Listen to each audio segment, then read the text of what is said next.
Hello, guys. I am Shay Davis, 20-year comic book veteran. I'm here with Yanzi Lynn, the beautiful, lovely Yanzi Lynn, and we're going to talk about comic book prices, the rates, actually, the comic book rates and the prices of comics. Have they've went up over the years, but yet creators are not making more money. And this is kind of coming out a lot more and more as, to be honest, everybody's panicking with Diamond going under, coming up this April, being auctioned off. Debt collectors are being hired to go after mom and pop shops because there's $33 million of debt that of unsold comics you can't sell. $33 million worth of woke comics nobody could sell, that Diamond needs the money for. And I guess right now is good a time as any for a lot of people to take note that comic creators really aren't making much. Actually, they're very close to minimum wage at this point, which is totally disturbing when you actually put together that these comics that guys are probably close to minimum wage workers are influencing mega Hollywood box office things. Like, actors are getting paid more, basically. Obviously, they're actors, but I mean, the guys that are developing the thing that the actors are playing, or the costumes, or bad guys, whatever, the creators are making next to nothing. And it's a really sad, tragic story at the end of the comic industry, which we might be looking at. Yeah, let's all bitch about the money. Now, I'm gonna talk for a second that I think if any creators are out here watching, arguing that you need to be paid more by Marvel and DC right now is probably the worst time to do it. I actually think this is not the right time. Because I really don't know where these mega companies like Disney and Warner Brothers, where they're going to land about investing in comics in the future, right? And you're out here saying you guys haven't given this raise since when? It's almost a perfect opportunity for these big parent companies to just say, "We're out of the direct market. We're just gonna reprint, like, like 80 to 100 years of comics that we have backlogged, and, that's it. We're gonna run autopilot and collections and reprints." So, let's get into these rates and how abysmal they look. Well, Being Cool came up with the numbers that say the big two pencilers, which are Marvel and DC, start at about 160 per page, totaling 38,400 annually without benefits. All right. So Shane and I were kind of in the know that Marvel is actually about $10 less, as is the tradition with Marvel and DC and the rivalry. He talks about this a lot. But I want to point out one very big flaw here in Richard's calculation.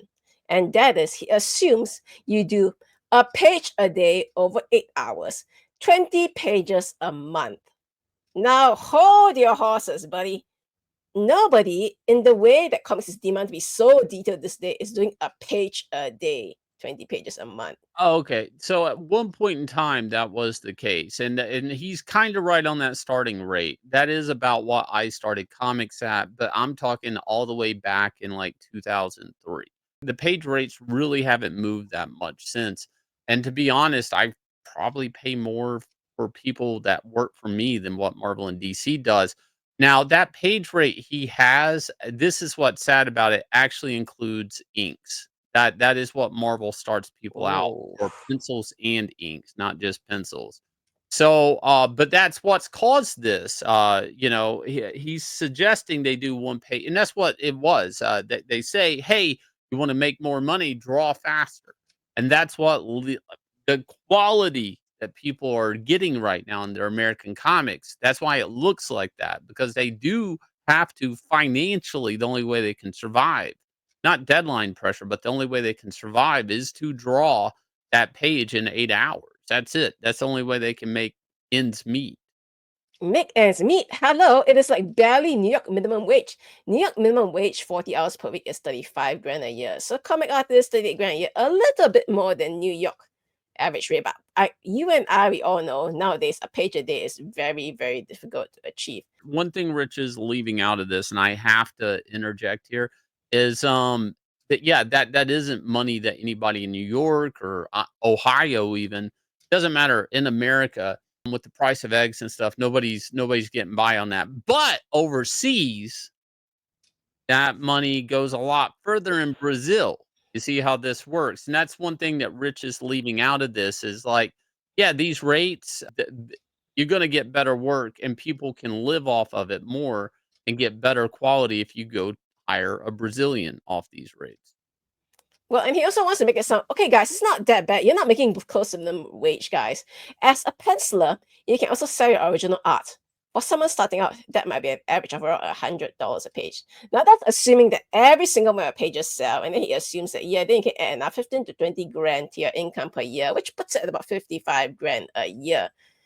Guys, that's assuming that people want to buy the original because Every a lot single of page, original. yeah. The more originals you put on the market, meaning every single page, I'll be honest, it's called flooding the market, Rich. If they put every single page they ever drew on the market, some of those pages are gonna bring, like, $20 a page. That's just it. It doesn't work that way. The more that's on the market, it lowers the value of it. So just because you saw a Jim Lee page go for X amount doesn't mean every single one of Jim Lee's pages will go for that. And if every one of them's on the market, they're going to drive the price down. Now, with that said, this is a thing here, and I hate it when comics do it because I've seen CB Cebulski even talk about it, but you cannot take original artwork and factor that into why people should work at Marvel and DC. There's a couple of reasons. One, what character are they given to draw? If I'm drawing Squirrel Girl, I'm probably not selling Squirrel Girl pages.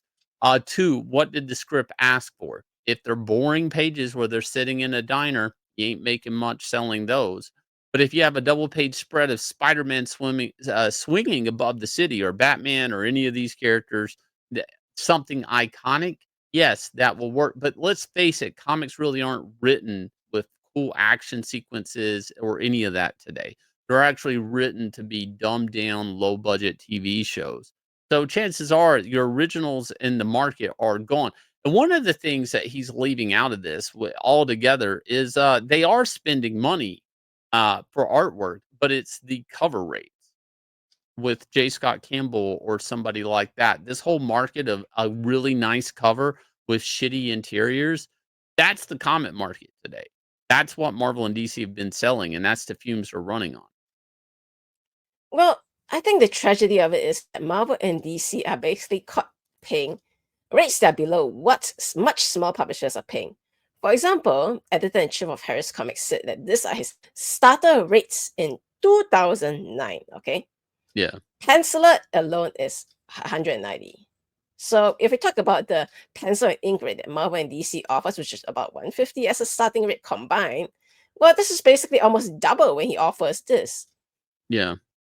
No, the raids, that's one of the things I've talked to people that worked in comics a lot longer than me. They hadn't ever seen a raise since like the 90s. And actually, it's weird.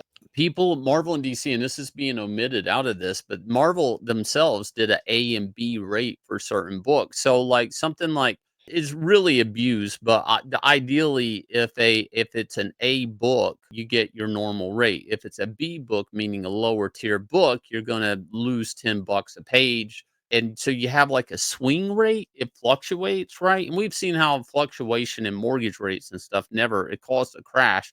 But basically, artists that were telling me like they were getting A rates not to work on Spider-Man or Ultimate Spider-Man or something like that. They were getting A rates if they would go work on Nova or Guardians of the Galaxy because that's what they were pushing in Hollywood. So see, it didn't even make sense. It wasn't even like it didn't even have to do with a popular character or selling. It was just like it was a carrot being used to lead talent to work on things like Doctor Strange because there's a movie, or again Guardians of the Galaxy. And if you look, or Inhumans, if you look at those books and their new number ones, you'll always notice it's like, hey, that's Chris Bocciolo, hey, that's Steve McNiven, that's Ed McGuinness on Nova, and you go, why are these guys on those books? Because Marvel said that's where you get your normal rate. You want to work on X-Men, that's going to be $10 less than working on Nova.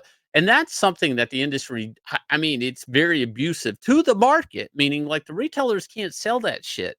And we are seeing it, the market crash that's happening right now. I mean, these behaviors have had a thing to do with this. Now, I did a previous video on Dustin over here in Nguyen talking about like not getting a raise at Marvel for years and asking. Yeah, he asked for a $75 raise apparently in 15 years. And yep, no response. So think about it. 15 years, not you want $75 increase from who knows how much things have gone up then. Now, I can show you though what has gone up in the meantime. In a matter of 3 years alone, the cover prices for comics book on the average has increased by 10%. Yeah. And I can assure you, nobody's page rate has gone up by 10% or even 5% in No, that three they years. they probably only went down, and the quality of the books have went down, and this is something that the American comic book industry, Marvel and DC, have been pushing and practicing, and that's lower the cost of, talent, up the price of the book to try to, eliminate losses from selling less, and it makes no this formula over time actually bites you in the ass because basically you're lowering the quality of the product, your ingredients. Imagine if it's cake, you're buying cheaper ingredients and now it tastes worse, you charge more. People are buying the cake because they used to like the cake, but eventually they're like, I don't really like this cake. It tastes like crap. I remember it tasting better, but it tastes like crap. And then people quit buying it.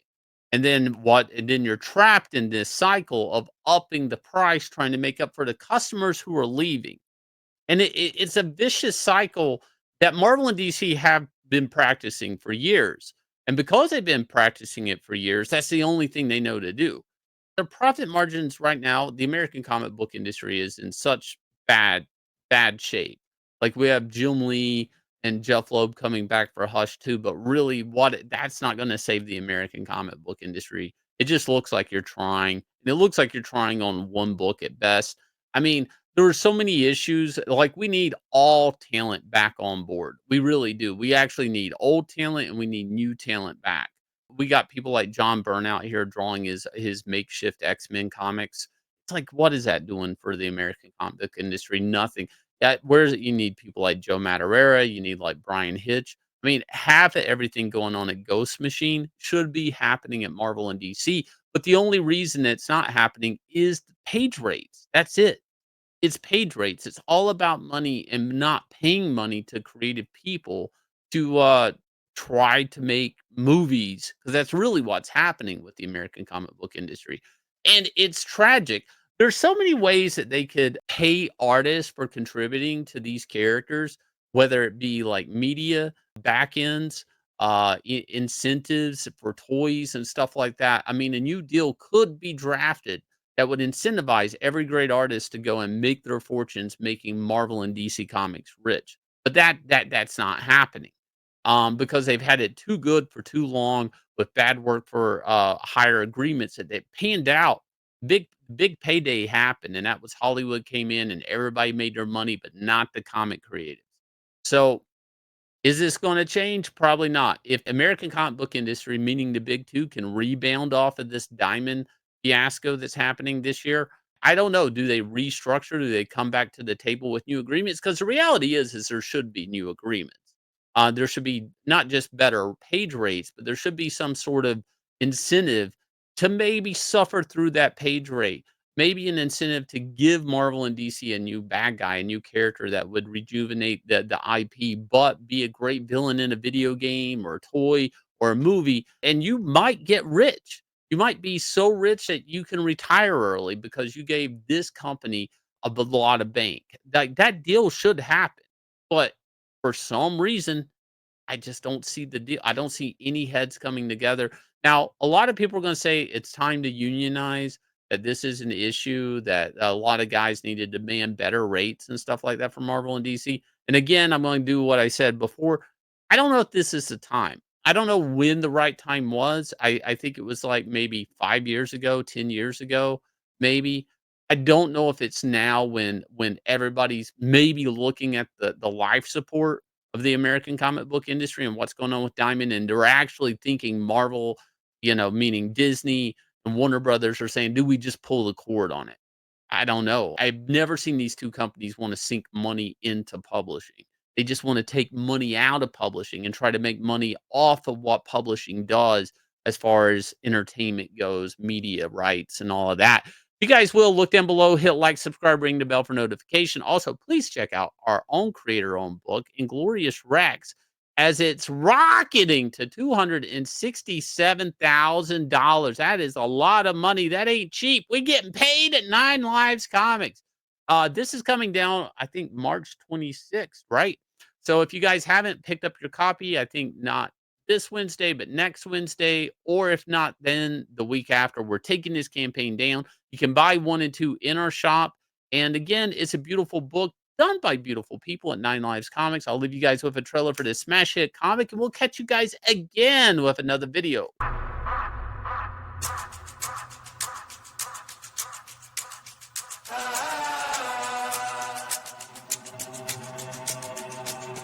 Yeah, I ain't gon' lie to you.